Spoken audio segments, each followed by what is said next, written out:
Olá pessoal, eu sou o professor Leonel Barbosa e nessa aula de hoje nós vamos estudar o grupo vegetal chamado de Angiosperma. Então, as plantas, de uma maneira geral, elas são divididas em 4 grupos.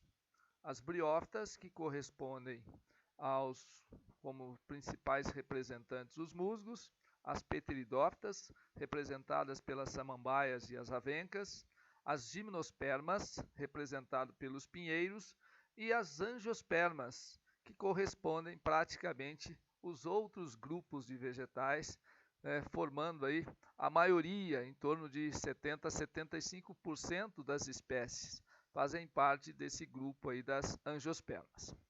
Em relação à diversidade desse grupo, admite-se que uma origem comum para todas as angiospermas, a partir de um único ancestral comum.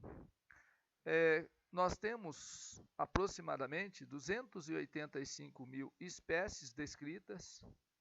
Dentre elas, podemos destacar aí as principais plantas de importâncias econômicas, cultivadas pelo homem, e muitas espécies formando aí ecossistemas florestais. Então, cito para vocês milho, banana, amendoim, palmito, mangueiras, laranjeiras, passando aí pelos cactos, as palmeiras. Então, correspondem a angiospermas. Escolhi aqui 3 exemplos bastante comum. Então, nós temos aqui um cafeeiro, ele está florido. Essa foto foi tirada justamente no período da sua floração. Nós temos aqui na parte superior uma planta de batatinha, então Solanum tuberoso. Nós temos na parte inferior aqui a grama de jardim, grama de campo de futebol. Então as gramíneas, todas elas são representantes também desse grupo das angiospermas. Então as gramíneas produzem flores, produzem frutos que muita gente estranha, mas elas fazem parte aí das angiospermas. Por isso que eu estou colocando essa imagem para vocês lembrarem. Em relação à sistemática ou à classificação, as angiospermas elas fazem parte do filo Magnoliophyta. E esse filo ele está separado em 3 classes. Então nós temos as monocotiledôneas, as dicotiledôneas basais e as eudicotiledôneas. A gente precisa tomar um pouquinho de cuidado, porque essa classificação mais antiga, ela trazia apenas monocotiledôneas e dicotiledôneas. O que foi feito, então? Foi separado o grupo das dicotiledôneas, ficou apenas as dicotiledôneas basais, que a gente chama, que é um número muito pequeno de espécies, que não tem as características bem definidas em relação a essa classificação, e as eudicotiledôneas, que são as dicotiledôneas verdadeiras, que apresentam 2 cotilédonos com as características bem definidas. Então, somando mono e as eudicotiledôneas, praticamente tem em torno de 97% aí das espécies desse grupo. Então, para nós, dentro aí dos vestibulares, o que interessa são as mono e as eudicotiledôneas. Basicamente, sobre dicotiledônea ninguém vai falar nada, a não ser que ele considerar o termo dicotiledônea como sendo sinônimo de eudicotiledônea, como alguns exercícios até consideram dessa forma. Então a gente precisa ficar atento. Quais são as principais características das angiospermas? Então elas são plantas vasculares. Elas apresentam vasos condutores de seiva, tem xilema, tem floema, assim como as pteridófitas e as gimnospermas. Elas apresentam flores e frutos. Então, tem flores verdadeiras, lembrando que nas gimnospermas eles têm estróbilos, mas não são considerados flores verdadeiras. Então, as flores aparecem nas angiospermas, assim como os frutos. Formam sementes, então são consideradas espermatófitas, juntamente com as gimnospermas. Então, angiospermas e as gimnospermas são plantas espermatófitas, ou seja, formadoras de sementes. Apresentam alternância de gerações, então o ciclo diplobionte, que no passado a gente chamava de haplodiplobionte, onde que a fase esporofítica, a fase diploide, é a geração duradoura, e a fase gametofítica, haploide, é a geração transitória. Uma outra característica exclusiva das angiospermas é a dupla fecundação. Então, surge um endosperma triploide, que é uma característica exclusiva desse grupo, processo aí dessa dupla fecundação. A fecundação, ela se dá através do tubo polínico, então é considerada sifonogâmica ou por sifonogamia. Então, o tubo polínico ele está substituindo a água, né? Então, como características exclusivas, repetindo, flor, fruto e dupla fecundação. Com certeza, essas características garantem o sucesso na conquista aí desse grupo em relação ao ambiente terrestre. Então, por isso que a maioria das espécies vegetais, elas são pertencentes a esse grupo. Não esquecer os dois órgãos reprodutivos, a semente e o fruto. A semente corresponde ao óvulo fecundado, desenvolvido, e o fruto corresponde ao ovário desenvolvido. Perguntinha muito manjada, padrão aí, precisamos ficar bem atentos. Bom, uma flor padrão de uma angiosperma. Quais são as estruturas ou os verticilos florais presentes numa flor padrão, ou seja, uma flor completa de uma angiosperma, uma flor hermafrodita? Então, esse desenho ele mostra essas estruturas. Então, o número 1 corresponde ao óvulo, pode ter um ou, às vezes, dezenas de óvulos dentro do ovário. Esse esquema meu tem um. O número 2, ele corresponde ao receptáculo floral, na nossa legenda, mas ele não está na imagem, eu não esqueci não. O receptáculo floral, ele fica embaixo do item 9 aqui, que são as sépalas. Então, nessa imagem, a gente não está conseguindo visualizar o receptáculo floral, mas, na sequência, nós temos uma imagem. O número 3 corresponde ao filete, é uma estrutura que dá sustentação à antera, que corresponde ao número 4. A antera mais o filete forma o estame, que é a estrutura reprodutora masculina. O número 5 é o estigma, que é a parte superior aí do sistema reprodutor feminino. É onde ocorre o depósito dos grãos de pólen. Depois nós temos o número 6, que corresponde ao estilete. Dentro do estilete cresce o tubo polínico, que vai transportar, então, que vai produzir e transportar aí os gametas masculinos. O número 7 corresponde ao ovário, onde dentro dele estão encerrados os óvulos, ou nesse caso específico, o óvulo. 8 corresponde às pétalas. Então, as pétalas, elas exercem duas funções fundamentais, que são proteção dos sistemas reprodutores e atração de agentes polinizadores. Então, razão pela qual essas estruturas são muitas vezes coloridas, justamente para atrair agentes polinizadores. O número 9 corresponde às sépalas. Então, é uma estrutura também de proteção. E o número 10 corresponde ao pedúnculo floral, que é o cabinho da flor, né, que faz a ligação entre a flor e o ramo ou o caule. Bom, nós temos aqui mais um desenho, né, representando aí a flor e com alguns termos complementares. Então, o nosso estame, como é formado pela antera e pelo filete, quando nós consideramos o conjunto de estames presente numa flor, nós chamamos de androceu, ou seja, andros, masculino. Então, é o sistema reprodutor masculino. O estigma e estilete de ovário forma o pistilo ou carpelo. Ao conjunto dos pistilos ou carpelos, nós temos o gineceu, que corresponde ao órgão reprodutor feminino.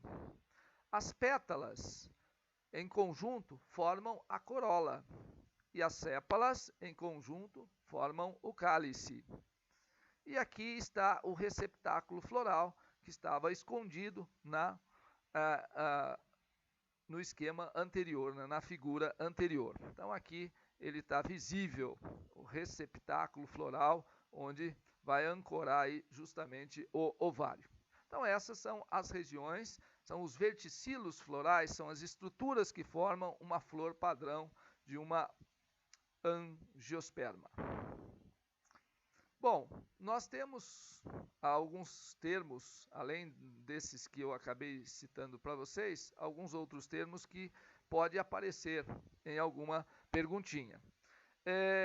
Nós sabemos que as sépalas formam aí ao conjunto delas o cálice, a corola é o conjunto de pétalas, o androceu é o conjunto de estames, o gineceu é o conjunto de pistilos e o conjunto das pétalas, ou seja, da corola e do cálice, que correspondem à sépala. Então, cálice mais a corola, nós chamamos de perianto. Então, perianto. Eu estou referindo ao cálice e a corola. Quando essas estruturas elas estão fundidas, ou seja, eu não consigo separar, não consigo identificar visualmente onde está o cálice e a corola, formam uma estrutura só, como esse exemplo da aristolóquia aqui ao lado, então nós chamamos de tépala. Então, tépala é o nome que se dá da fusão entre o cálice e a corola. Bom, agora nós vamos parar um pouquinho na nossa antera, que é a estrutura reprodutora masculina, onde nós vamos dar uma olhadinha como acontece para formar aí o grãozinho de pólen. Então é o processo de formação do grão de pólen. Tudo começa em células que estão inseridas dentro da antera, chamadas de célula-mãe do micrósporo. Essas células são diploides. Essas células entram em meiose. Então, uma célula que entra em meiose produz 4 células filhas. Cada uma dessas células que se formam pela meiose correspondem a um micrósporo. Então, nós temos 4 células, obviamente 4 micrósporos. Esses micrósporos são os esporos, né? Daí o nome micro mais esporo, micrósporo. Houve a junção das duas palavras, do prefixo masculino, micro, e do termo esporo, então formando micrósporo. Então esse micrósporo é formado a partir da meiose. Esse micrósporo, o núcleo dele passa por uma mitose, então ocorre uma divisão, ocorre uma diferenciação, originando o grão de pólen. O grão de pólen, então, é formado a partir do micrósporo, por mitose. Prestem bem atenção. Então, mitose dá origem ao grão de pólen. Meiose dá origem ao micrósporo. O grãozinho de pólen corresponde ao gametófito masculino jovem. Então, é o gametófito, é aquela fase transitória, é a fase haploide. O gametófito é a estrutura que vai produzir o quê? Gametas, por isso que chama-se gametófito. Vai produzir gametas. E os gametas são os núcleos espermáticos ou núcleos gaméticos, produzido após a evolução aí o desenvolvimento desse grão de pólen no famoso tubo polínico, tá certo? E dentro do tubo polínico nós temos a formação dos gametas masculinos. Então tá aí, formação do grão de pólen que corresponde ao gametófito masculino jovem. Essa imagem ela mostra já em detalhe a parte externa de um grão de pólen, representando aí esses espinhos que servem justamente para aderir a insetos, aderir a pássaros, facilitando o processo de polinização. E do lado direito, a outra imagem mostra um outro tipo de pólen, que não tem essas espículas, mas tem essas reentrâncias, que também tem a mesma função de aderência. Aqui nessa imagem nós temos o gametófito masculino, ou seja, o tubo polínico desenvolvido. Então, no centro, nós temos o grão de pólen. Esse grão de pólen ele germina, dando origem ao tubo polínico. E dentro do tubo polínico são formados os gametas, são formados os núcleos espermáticos ou núcleos gaméticos. Nesse caso especial, ele está com um formato aqui de letra C, né, o nosso tubo polínico. Isso acontece quando os grãos de pólen são colocados, né, em solução com água açucarada para estimular a sua germinação. Na natureza, eles não apresentam essa coloração e nem esse formato, porque esse tubo polínico ele está crescendo dentro do estilete. Então ele vai, né, o grão de pólen vai parar justamente no estigma da flor, e aí o tubo polínico ele cresce em direção ao ovário, passando por dentro do estilete. Então está aí o nosso gametófito masculino maduro, adulto, que a gente chama, que é o chamado tubo polínico. Bom, polinização. Muitos alunos confundem o termo polinização com fecundação. Essas duas palavras não podem ser utilizadas como sinônimos. São diferentes. Ou seja, nós temos a polinização, que é a transferência do pólen da antera para o estigma das flores fanerógamas. E a fecundação corresponde justamente à união dos gametas. Então é outra coisa. É óbvio que a partir da polinização, posteriormente eu posso ter a fecundação. Mas são dois processos diferentes. Então, polinização é a transferência do grão de pólen da antera, que corresponde à parte masculina, para o estigma da flor feminina. Então, esse transporte, essa transferência é o que nós chamamos de polinização. Ela pode ser denominada de autopolinização ou polinização cruzada. Qual é a diferença? Autopolinização acontece quando os grãos de pólen no caso aqui da antera, cai justamente no estigma da mesma flor. Então, obviamente, para que isso ocorra, essa flor ela tem que ser hermafrodita. Então, vai acontecer a autopolinização. Já a polinização cruzada ocorre quando o grão de pólen de uma flor, né, presente na antera de uma flor, ele vai ser transportado até o estigma da outra flor. Lógico, sempre da mesma espécie. Então, isso acontece nas flores que apresentam sexo separado, ou até mesmo nas plantas de sexo separado, ou muitas vezes em plantas hermafroditas, mas que apresentam determinados mecanismos que dificultam a autopolinização. Isso acontece porque a autopolinização, teoricamente, não é uma boa para os vegetais, né? Porque diminui a variabilidade. Então, a polinização cruzada, ela aumenta a variabilidade. Daí a sua importância. Então, a autopolinização, definindo, é a transferência de pólen da antera para o estigma da mesma flor. Por isso que nós chamamos de autopolinização. O que pode influenciar, né, inibindo ou diminuindo essa autopolinização em determinadas espécies cujas flores são hermafroditas? Então, nós podemos ter estames e estiletes com comprimentos diferentes, não favorecendo a polinização. Nós podemos ter períodos de amadurecimento dos estames não batendo com o período de amadurecimento do gineceu, então isso vai, né, justamente impedir essa autopolinização.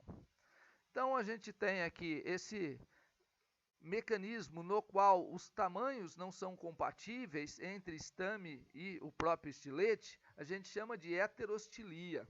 Então é essa a diferença. Isso impede, mesmo a flor sendo hermafrodita, vai impedir a autopolinização. Nós temos a dioicia, que acontece, né, nesse caso, onde uma planta é considerada feminina, a outra planta é masculina. Então, uma só produz flores fêmeas e a outra só produz flores machos. Então, não tem jeito, né, de ocorrer aí a autopolinização. E nós temos a dicogamia,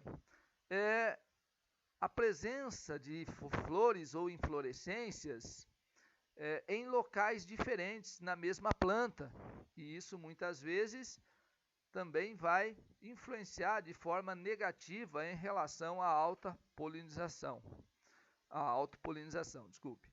Então, se a gente olhar essa imagem, isso é um exemplo típico de milho. A parte masculina é o pendão, que fica em cima, e a parte feminina é a espiga, que fica embaixo. Então, quando você tem a liberação de grandes quantidades de grãos de pólen, ele é muito levinho, pulverulento, então, ao invés dele cair em linha reta, ele acaba se deslocando na horizontal. Então, a chance desse grão de pólen cair sobre a espiga da mesma planta, ela é pequena. Então, ele acaba caindo em espigas que estão em plantas ao seu redor, né? E da mesma forma, essa vai receber pólen de outras que estão aqui, são plantas circunvizinhas, tá certo? Então, a gente chama isso de dicogamia. Então, dioicia, dicogamia e heterostilia são mecanismos que vão impedir a autopolinização, favorecendo a polinização cruzada. Então, como nós já vimos, a polinização cruzada é a transferência do pólen da antera para o estigma de uma flor situada em outra planta, mas tem que ser da mesma espécie. É o tipo de polinização que ocorre na maioria das angiospermas. Então, a polinização cruzada. Aqui, citando o exemplo do milho através das fotos, nós temos aqui a boneca, que corresponde à parte feminina, jovem, aí com a sua cabeleira, né? E nós temos o pendão aqui nesse detalhe. Então, esse pendão produz aqui os grãos de pólen e dificilmente ele acaba caindo aqui, ó, sobre a espiga da mesma planta, caracterizando então a polinização cruzada. Bom, quais são os tipos de polinização? Nós temos a polinização pelo vento, que nós chamamos de anemofilia. Polinização por insetos, entomofilia. Polinização por morcegos, quiropterofilia. Polinização por pássaros, ornitofilia. Polinização por moluscos, malacofilia. Então, né, tomar cuidado com esses nomes que correspondem aos diferentes tipos aí de polinização. E a gente pode considerar as características das flores que apresentam esses diferentes tipos de polinização. Então, uma planta anemófila, né, aquela cuja polinização ocorre através do vento. Então, para que isso ocorra, o grão de pólen ele tem que ser levinho, ele tem que ser seco, pulverulento, ele tem que apresentar, né, no caso, a parte feminina apresenta pelos, o estigma da flor para receber esse grão de pólen. E não importa a coloração da flor. O vento não vai ver se aquela flor é vermelha, amarela ou branca. Então, a cor da corola não tem nenhuma relação quando a polinização acontece através do vento. Por isso que a maioria das flores das gramíneas são sem graça, né? Não tem nenhum aspecto vistoso, porque a polinização ocorre principalmente aí pelo vento. Nós temos a polinização por meio de insetos. Então aqui já são outras características que nós vamos encontrar nessas plantas. Quando a polinização ocorre durante a noite, então por insetos que têm hábitos noturnos, a corola ela deve ser clara, deve apresentar aquele odor penetrante, né? Tem que ter um odor, tem que ter um perfume que realmente ele vai funcionar como atrativo para determinadas espécies de inseto. O pólen já tem que ser um pólen grudento, pegajoso, não pode ser seco. Não há necessidade de ter grandes quantidades de pólen em relação à polinização pelo vento. Pode ter uma quantidade menor. O pólen deve ser comestível ou deve haver glândulas de néctar nessa flor, ou as duas coisas ao mesmo tempo, glândulas de néctar e o pólen comestível. A abelha vai adorar isso. Então, exemplo de polinização por insetos à noite, a dama da noite, né? Faz jus ao nome. Já durante o dia, nós vamos encontrar a necessidade da corola ser vistosa, então um amarelo bem forte, né? Vermelho, rosa, então cor de laranja. Então nós temos flores de diferentes colorações que vão atrair diferentes tipos de insetos. Característica do pólen, também tem que ser pegajoso, não há necessidade de ser grande quantidade, tem que ser comestível e, de preferência, glândulas de néctar e também perfumadas. Então, são características das flores cuja polinização ocorre através dos insetos e durante o período do dia. Aqui nós temos nessa imagem uma vespa, né, que está sobre uma flor de maracujá e ela está toda cheia de pólen, né, tanto a região abdominal como a região aí da cabeça, do tórax. Então é um inseto piloso que apresenta aí uma grande concentração de pólen grudado, aderido a esses pelos. Então, quando ela levanta voo e vai para outra flor, ela está carregando, ela está transportando esse grãozinho de pólen. Polinização através dos pássaros. Então, o beija-flor, colibri, essas espécies, elas participam, assim como os insetos, no processo de polinização. Então, elas vão buscar, geralmente, néctar, e aí elas fazem essa passagem aí do pólen. Então, ele gruda nas suas penas, no seu bico, e com isso ela pode transportar esse pólen para outra flor. Então, corola também tem que ser vistosa, tem que ter néctar, né? O pólen tem que ser grudento, não há necessidade de grande quantidade de pólen para que ocorra essa polinização. No caso dos morcegos, a quiropterofilia, a corola ela geralmente tem que ser clara, ou às vezes até ausente.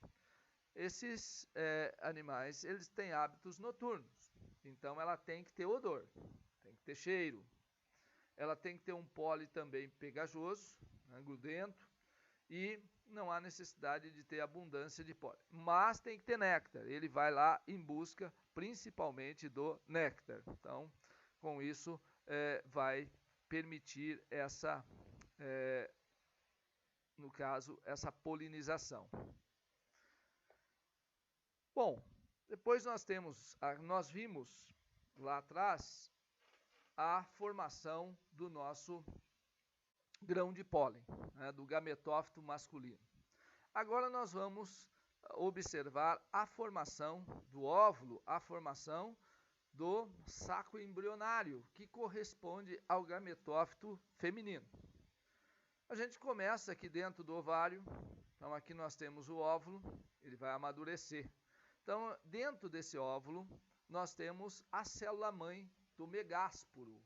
Lá atrás, era a célula-mãe do micrósporo. Aqui é a célula-mãe do megásporo. Então, mega, prefixo feminino. Esporo, então, mega mais esporo, megásporo. Então, essa célula-mãe do megásporo, ela realiza meiose, formando 4 células filhas. Só que aqui tem uma diferença. Uma dessas células recebe a maior parte do citoplasma e as outras 3, elas ficam menores, pequenas. Essas 3 células menores acabam degenerando. Já aquela grandona é chamada de megásporo funcional. Esse megásporo funcional, então, foi formado a partir de uma meiose. Ele é haploide. Aí ele passa por uma mitose, passa por 2 mitoses, por 3 mitoses, então formando aí um total de 8 núcleos. Essa estrutura com esses núcleos recebe o nome de saco embrionário. Então, esse saco embrionário corresponde ao gametófito feminino maduro. Então, esses 8 núcleos que nós temos, um deles, que fica mais próximo aqui à micrópila do óvulo, que é essa abertura, que a gente chama de micrópila, então mais próximo aqui, é a oosfera. A oosfera é o gameta feminino. Ao lado da oosfera, de cada lado dela, tem um núcleo que a gente chama, ou podemos até considerar uma célula, que nós chamamos de sinérgides. No meio, nós temos os núcleos polares e na outra extremidade, oposta à micrópila, nós temos as antípodas. Então, totalizando uma oosfera, 2 sinérgides, 2 núcleos polares, 5, mais 3 célulazinhas, antípodas, são 8. Então, uma mitose forma 2, aí cada uma delas realizou mais uma mitose, formam 4, cada uma delas realizou mais uma mitose, formam 8 células, e aí estão representadas ou identificadas estas células. As antípodas e as sinérgides, com o desenvolvimento, após a fecundação, elas acabam desaparecendo. E vai manter a nossa oosfera, que ela vai ser fecundada, e os núcleos polares, que também serão fecundados. Por isso que nós chamamos de dupla fecundação. Então é aí que entra aquela dupla fecundação, aquela exclusividade das angiospermas. É justamente aqui. Então, essas estruturas elas vão se manter. Então, se a gente olhar o ciclo reprodutivo de uma angiosperma, nós podemos notar o seguinte. Aqui o esporófito, diploide, célula-mãe do micrósporo, célula-mãe do megásporo, considerando essa nossa flor aqui hermafrodita. Então, a parte, esse filamento corresponde aqui ao estame, em cima dele tem a antera, aqui a célula-mãe do micrósporo. Meiose produz 4 para cada célula, 4 micrósporos. Esse micrósporo vai realizar uma mitose e vai formar um grãozinho de pólen. Então, aqui está o nosso grãozinho de pólen com os 2 núcleos, tá? Núcleo vegetativo e o núcleo reprodutivo. Bom, ele está apto, ele está pronto para sair da antera e chegar até o estigma da flor feminina. Então, caracterizando o termo polinização. Na parte feminina, vamos ver o que acontece. Repetindo, nosso óvulo está aqui, a célula-mãe do megásporo está ali dentro, ela passa por meiose, 3 células ficam pequenas, degeneram-se, uma grandona, é o megásporo funcional, vai se desenvolver, originando o saco embrionário. Então, formando o saco embrionário, com aquelas células que eu já citei, considerando principalmente aí a oosfera e os núcleos polares, isso que realmente interessa para nós. Bom, Após a polinização, agora esse grão de pólen, ele germina o tubo polínico, então é esse filamento aqui representado na figura, é o tubo polínico. Ele vem até a micrópila, aquela região do nosso óvulo que nós vimos, a micrópila. Então, veja que esse tubo, ele faz uma curva, como se fosse um sifão. É daí que vem o termo sifonogamia. Tá? Então, o tubo polínico, né, ele é responsável pela formação aí, né, dessa estrutura. Ele corresponde a essa estrutura responsável pela fecundação. Daí o nome fecundação sifonogâmica, ou por sifonogamia, então, justamente por essa curvatura. Aqui nós vamos ter essa... então, a formação ao longo do tubo polínico, nós temos a formação dos gametas, que são os núcleos espermáticos.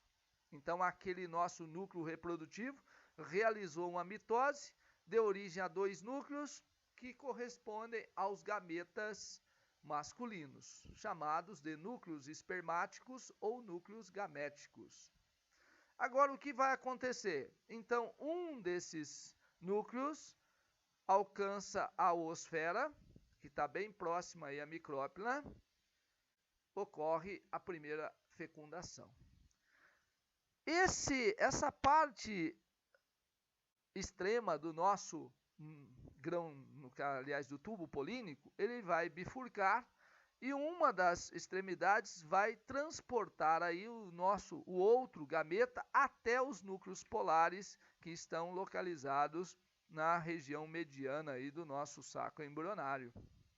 Então acontece a segunda fecundação, formando o endosperma triploide, 3N, presta atenção nisso. Esse endosperma, ele é triploide, tá certo? Então ele é 3N.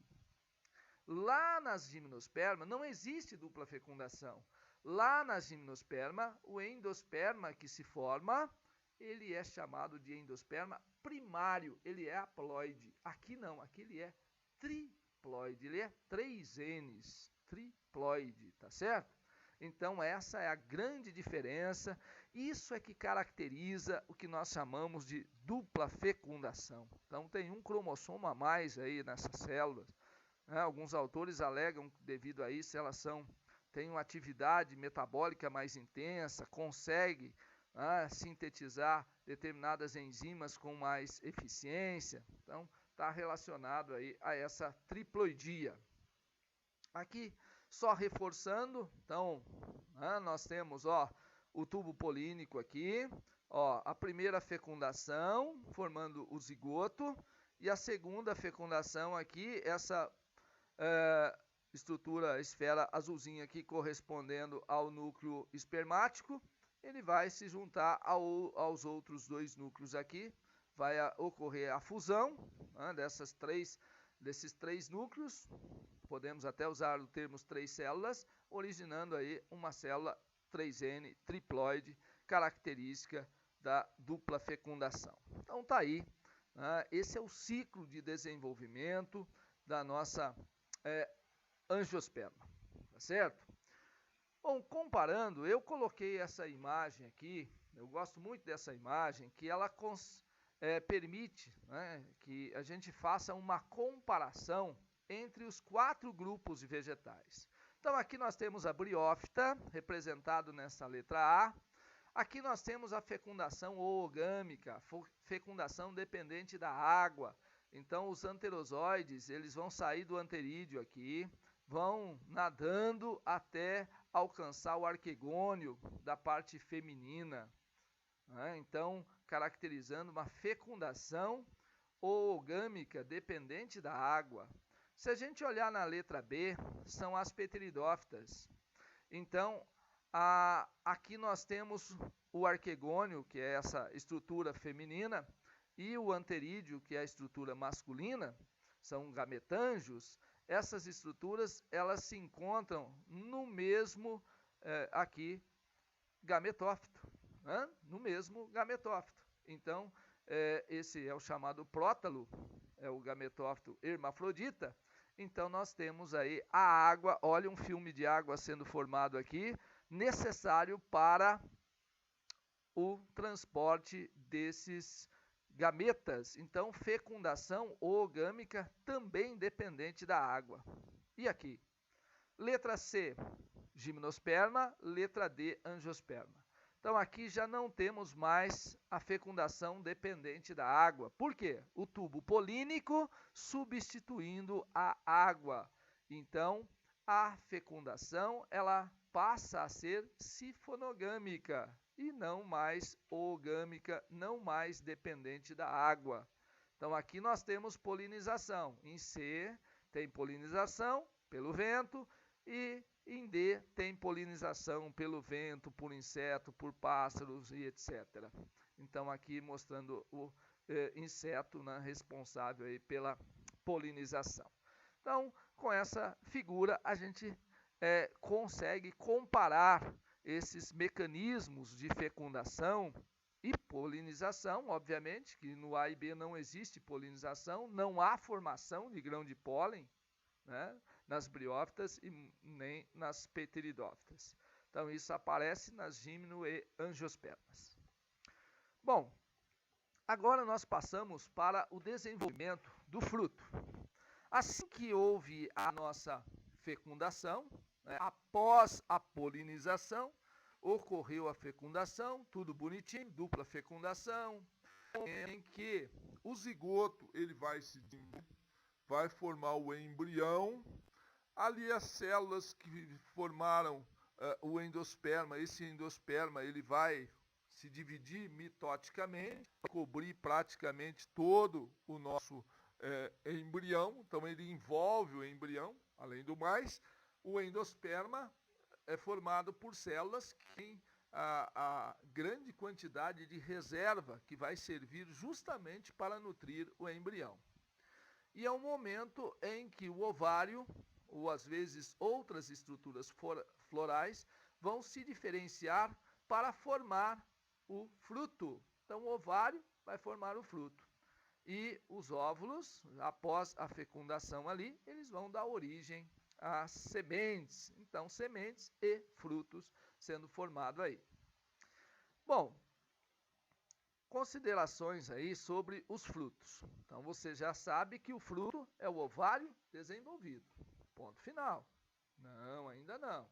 Nós temos alguns detalhes que a gente tem que prestar atenção. Então, cuidado com o termo fruto. Ele não é sinônimo de fruta. São duas coisas diferentes. Fruto é um termo botânico, é o ovário desenvolvido. Fruta é um termo genérico que a gente pode usar para determinadas partes comestíveis de diferentes tipos de planta. Então, às vezes, a gente chama um fruto que botanicamente não é o fruto, às vezes é um fruto, a gente não usa esse termo e assim por diante. Então, fruto é botânico, fruto é um nome técnico, é o ovário desenvolvido. Fruta é um termo genérico de uma parte comestível do vegetal, de alguns vegetais. Bom, então, além do termo fruto, nós temos também os pseudofrutos. O que vem a ser um pseudofruto? É aquela estrutura que se forma pelo desenvolvimento, às vezes, do ovário e outra peça floral ao seu redor.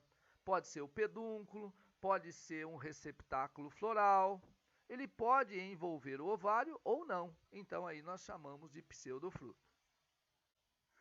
Nós temos frutos isolados, nós temos frutos que aparecem em conjunto, que a gente vai chamar de infrutescência, de frutos compostos, tem outras divisões. Então, o fruto verdadeiro é um ovário desenvolvido. Então, aqui nós temos como exemplo a laranja, o tomate, a abobrinha, a ameixa, pêssego, a manga. Então, são exemplos aí de fruto verdadeiro. Tá? Aqui, essa imagem, ela mostra esse fruto, um fruto carnoso, verdadeiro.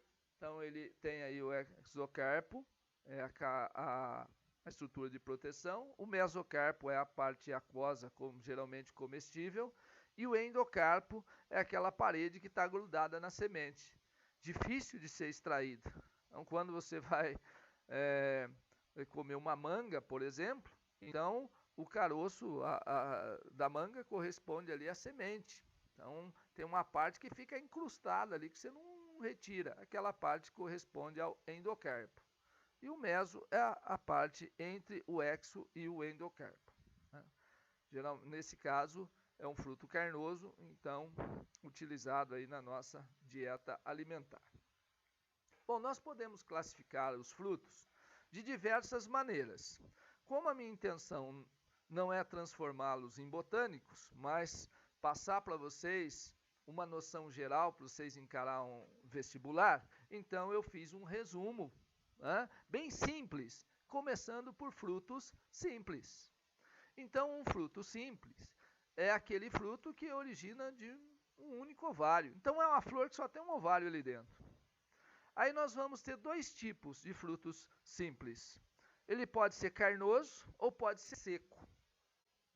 Se ele for carnoso, quando tem um material suculento, ele pode ainda ser subdividido em baga ou drupa.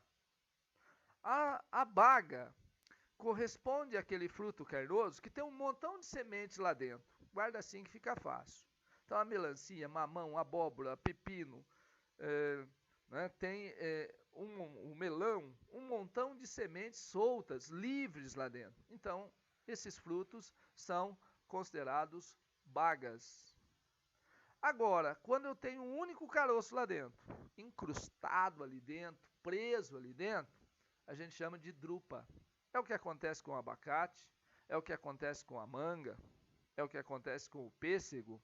Então, são exemplos de frutos simples, carnosos, do tipo drupas. Tá certo? Então, essa é a diferença. Isso já caiu em vestibular, hein? Precisa ficar atento aí à diferença. No caso, a Unesp já perguntou isso numa questão aberta. Tá? A própria USP já perguntou isso. Então, precisa ficar atento aí. Frutos secos. Do lado esquerdo, o nosso picão, famoso Bidens pilosa. Do lado direito, uma abóbora. Corresponde aí a um fruto carnoso. Inclusive, corresponde a uma baga, no caso da abóbora, porque tem um montão de sementes livres lá dentro. Do lado esquerdo, o fruto seco. Então, os frutos secos, eles têm menos polpa, e eles podem ser separados em dois grupos, que nós chamamos de deiscentes e indeiscentes.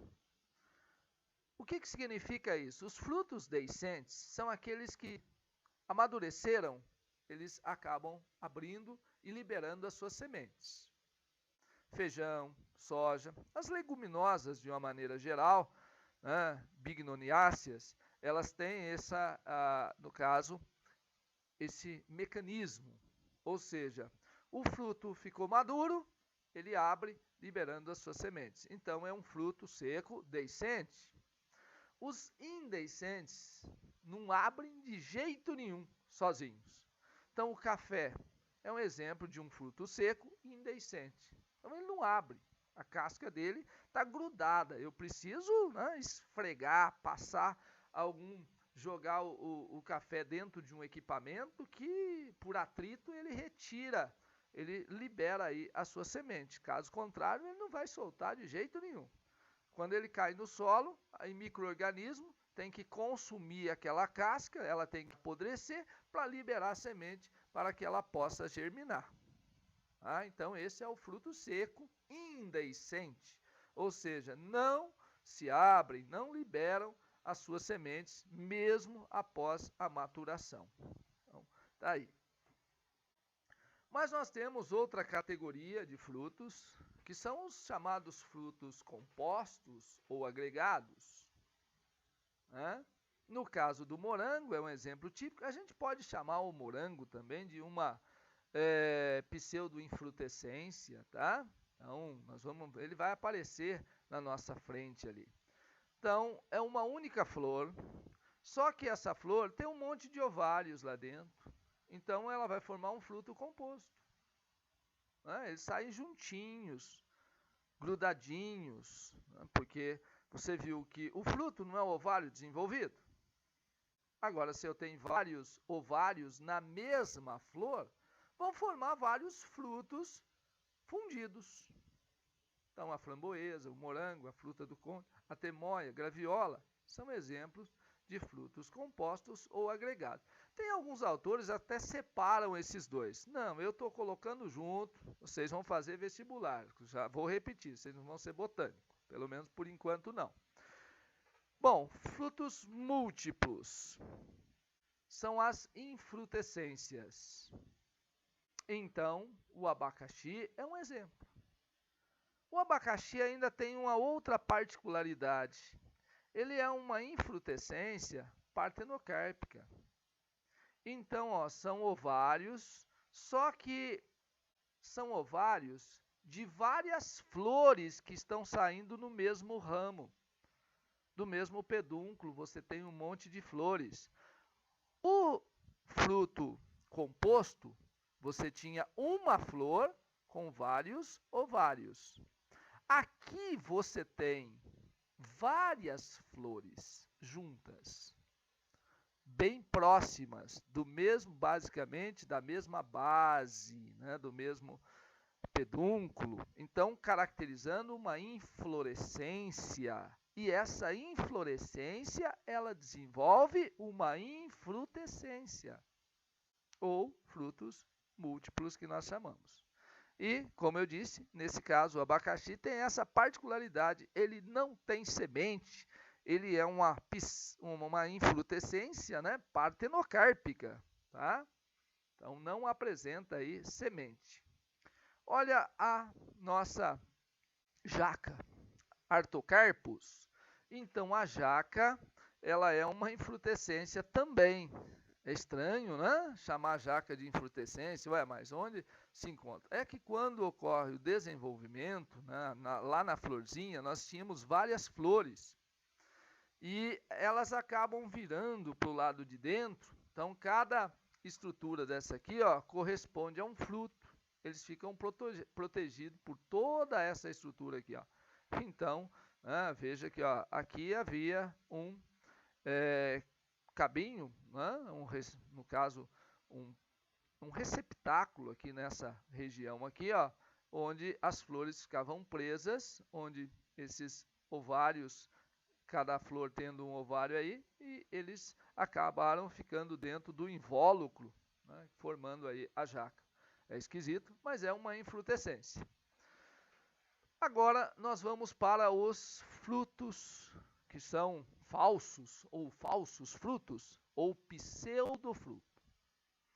Então, nós vimos que o fruto verdadeiro origina-se do ovário da flor, enquanto que o pseudofruto origina-se de outras partes da flor. Pode envolver o ovário ou não. Então, aqui nós temos o caju.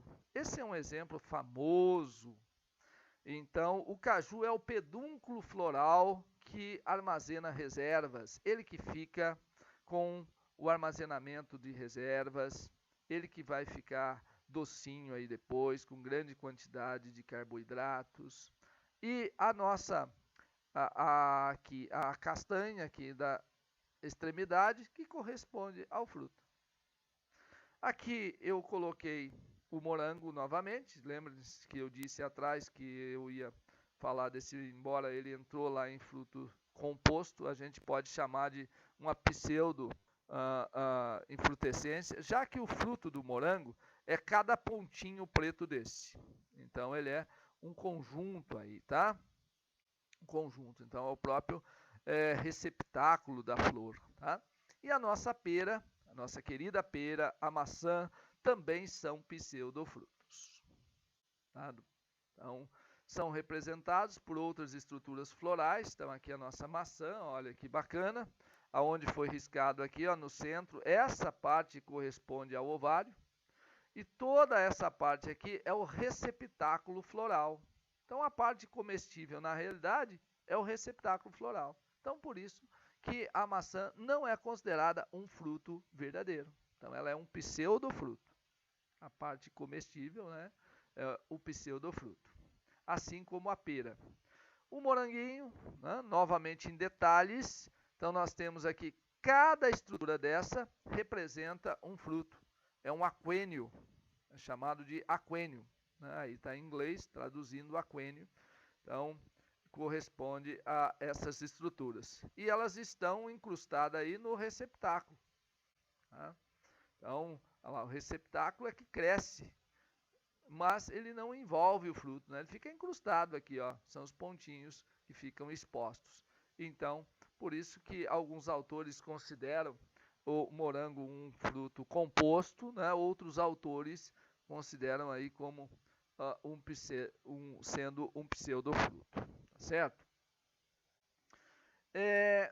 O caju, então, aqui sendo representado, ó, o pseudofruto, a nossa querida maçã, e a pera aqui embaixo também um pseudofruto. Então, no caju é o pedúnculo floral, na maçã e na pera é o receptáculo floral que dá origem aí a essa estrutura. Infrutescência. Então, a infrutescência, como eu já disse, ela forma a partir de uma inflorescência. Uva, milho, né? A jaca, o abacaxi. Então, no milho, a espiga do milho é uma infrutescência. Cada grão de milho é um fruto. Depois ele vai secar, aí a gente chama de semente. Então, cada grãozinho corresponde a um fruto. Assim no arroz também. Então, esse tipo de fruto, né, ele tem um nome particular, é chamado de cariópse. Então, o milho, fruto do milho, é uma cariópse. Agora nós temos os chamados frutos partenocárpicos, ou infrutescências partenocárpicas, né? A nossa banana, então, corresponde aí a esse tipo de fruto. Ele não tem semente. Então, assim como o abacaxi, também não tem semente. Então, a banana é um fruto partenocárpico. O abacaxi é uma infrutescência partenocárpica também. Não apresenta semente. Ah, mas como que é a reprodução sexuada, então, nessas espécies? Não existe. É isso mesmo, não tem. Não tem semente, não tem jeito. Então, a propagação é apenas vegetativa. A propagação é a partir de estruturas vegetativas dessas plantas. Então, no caso do abacaxi, essa parte superior, que a gente chama de coroa, ela funciona como muda. Então, a gente pode destacar aqui da infrutescência e usar essa parte como sendo muda para a propagação. É assim que é feita a multiplicação de abacaxi. A bananeira, então, ela tem, lógico que ela tem um caule subterrâneo, que nós chamamos de rizoma, e desse rizoma nós temos a formação de inúmeros brotos que desenvolve. Aqui tem um maior, que foi deixado de propósito, aqui tem um pequenininho que está chegando. Né? Veja que todas elas têm sempre um que é deixado. Por quê? Porque essa planta-mãe, ela vai produzir o cacho. Assim que ela produz o cacho, a gente faz o corte aqui embaixo. E a outra que vai crescer no lugar dela. Quando essa aqui tiver do tamanho dessa, essa aqui já está do tamanho dessa outra aqui. Então, nós vamos fazendo sempre uma substituição. Se eu quiser formar um bananal na minha propriedade, eu tenho que ir numa lavoura de banana e comprar esses filhotes aqui. Ó. Então, a gente chama essas bananeiras pequenininhas de filhote e elas são utilizadas, então, como mudas para a propagação. Então, assim que é feita a propagação da bananeira.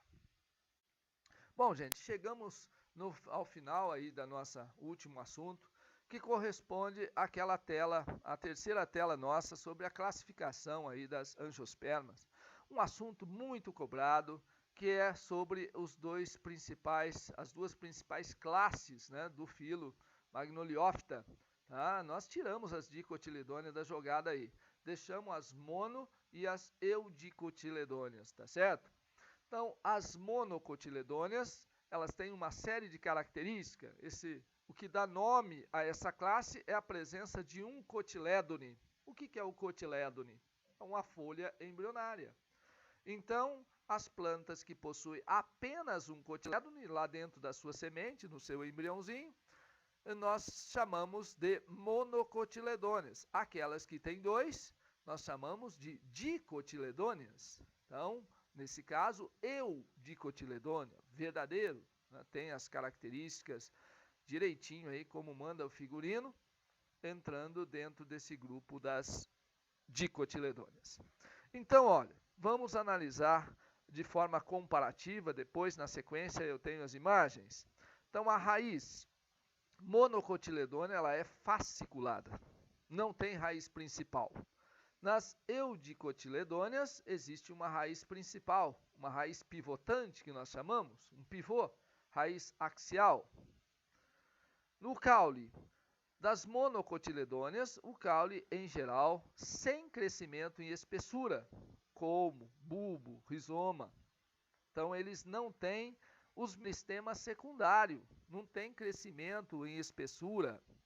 Já nas eudicotiledôneas tem felogênio, tem o câmbio, então tem crescimento em espessura. Exemplos são os troncos.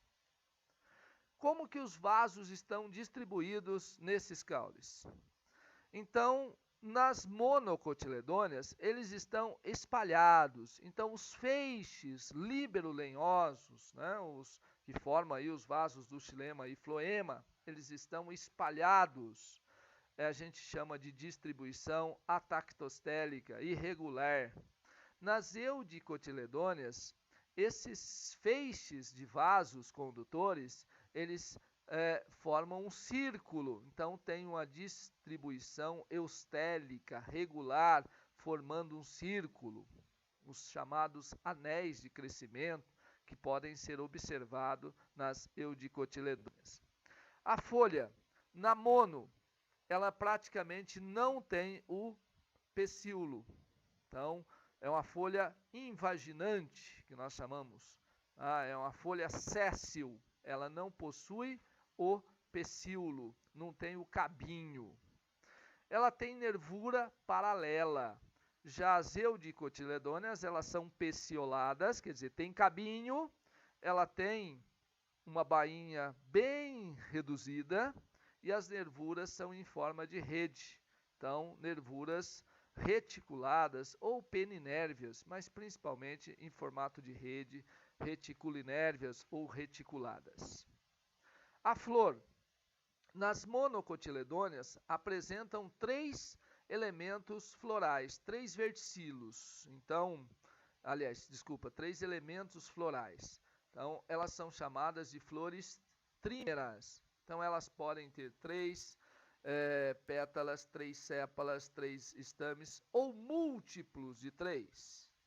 Então, não esquecer múltiplos de três. Nas eudicotiledôneas, as principais são, o maior número aí de eudicotiledôneas são pentâmeras, tem 5, ou múltiplos de 5. Nós temos também com 4 tetrâmeras e às vezes até com 2 dímeras. Então, corresponde ao número aí de verticilos florais. Então, flores pentâmeras, tem 5 pétalas, tem 5 estames, tem, no caso, 5 lojas dentro, né? No caso do embrião, eu já disse que monocotiledônea tem um cotilédone, dicotiledônea tem 2 cotilédones. Exemplos, fique atento nos exemplos. Monocotiledônea, bambu, cana-de-açúcar, grama, todas as gramíneas de uma maneira geral, milho, arroz, cebola, gengibre, alho, os coqueiros, as palmeiras, são todos monocotiledônea. Eudicotiledônea, então tem abacate, morango, maçã, pera, feijão, ervilha, mamona, jacarandá, né? E um montão de outras espécies vegetais que vão fazer parte desse grupo aí das eudicotiledôneas. Então, dentro de uma chave de classificação, chave de identificação, desculpe, você vai analisando aí essas características, contando o número de pétalas, analisando o formato das nervuras, né, os feixes líbero-lenhosos e assim por diante. Então aqui monocotiledônea, o cotilédone extremamente reduzido, endosperma ou albume bem desenvolvido aí. Tá? Então o milho é um exemplo clássico, né, dessa monocotiledônea. Tipo de raiz, ó, forma uma cabeleira, por isso que a gente chama de raiz em cabeleira ou raiz fasciculada. Não tem aqui uma raiz principal. Flores são trímeras, olha lá, 1, 2, 3, 4, 5, 6, olha lá, múltiplos de 3. Então, flores trímeras. Nervura das folhas, paralelinérvias. Tipo de caule, ó, não forma tronco, esse é um colmo. Aqui é uma haste e embaixo vai formar o bulbo. Aqui nós temos o rizoma. Então, veja que o vento ele rasga aqui a folha da bananeira em linha reta. Por quê? Porque as nervuras são paralelas, paralelinérvias. Então, característica do tipo de folha. E as folhas, ó, elas saem de forma sésseis, né? Sem a presença do cabinho, sem a presença do pecíolo. Então, tem a bainha, isso aqui, ó, que a gente chama de bainha. Exemplos aí, ó. Imagens, arroz, orquídea, o abacaxi novamente, cana-de-açúcar, trigo. Então, são exemplos de algumas espécies de importância comercial que fazem parte desse grande grupo que são as monocotiledôneas. Dicotiledôneas são 2 cotilédones. Então, nós vamos encontrar as sementes com 2 cotilédones. Desculpe. Então, o feijão é um exemplo clássico, né, dessa representante desse grupo das dicotiledôneas. Então, como são as suas raízes? Tem uma raiz pivotante, tem um pivô, uma raiz principal, um eixo, e a partir desse eixo saem as raízes secundárias. Flores tetrâmera ou pentâmera. Essa aqui tem 5, 1, 2, 3, 4, 5. 5 pétalas. Então, são pentâmeras ou tetrâmeras e às vezes até algumas espécies dímeras. Caule, geralmente tipo tronco, crescimento em espessura. Nós vamos ver também muitas dicotiledôneas herbáceas, né, que tem aí o caule na forma de haste. As plantas são pequenininhas, aí nós não encontramos tronco. Mas as plantas arbóreas vão ser representadas aí por troncos, com crescimento em espessura. Nervura das folhas, reticulinérvias, elas são sempre pecioladas, então tem um cabinho, né, dando sustentação ao limbo foliar. Alguns exemplos de dicotiledôneas, então aí o nosso cafeiro. A nossa batata agora está mais velha, veja que ela já está com flor, então ela produz frutos, só que o que interessa para nós é a reserva que está armazenada no tubérculo que fica embaixo do solo. Essa está soltando flor, está no ponto de colher. Aqui nós temos o amendoim, que é um exemplo, aí tem a beterraba, tem a berinjela aqui no cantinho, tem o feijão, que são exemplos de eudicotiledôneas. Eu escrevi dicotiledôneas ali, mas são eudicotiledôneas, tá certo? Bom, gente, com isso nós finalizamos, então, o grupo das angiospermas de maneira completa com as informações que você precisa aí para se preparar para o vestibular. Então, valeu, gente, muito obrigado, tá ok?